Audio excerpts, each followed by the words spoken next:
ಮಳಿಂಗರೆ ನಾರಾಯಣಗುರು ಮಂದಿರದಲ್ಲಿ 171ನೇ ನಾರಾಯಣಗುರು ಜಯಂತಿ ಆಚರಣೆ.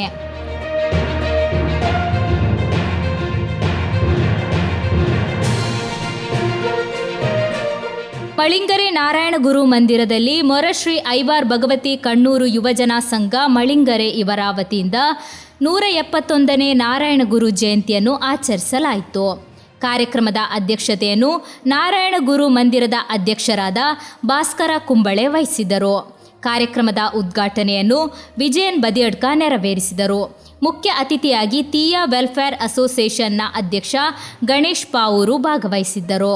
Thiyya welfare association ಪ್ರಧಾನ ಕಾರ್ಯದರ್ಶಿ ನಾಗೇಶ್ ಕುಂಬಳೆ ಹಾಗೂ ಮಾಧವ ಕುಂಬಳೆ, ಸಂಘದ ಸದಸ್ಯರು, ಊರಿನ ಜನತೆ ಭಾಗವಹಿಸಿದರು. ಸುಧಾಕರ ಕುಂಬಳೆ ಸ್ವಾಗತಿಸಿ ಕುಸುಮ ಕುಂಬಳೆ ವಂದಿಸಿದರು.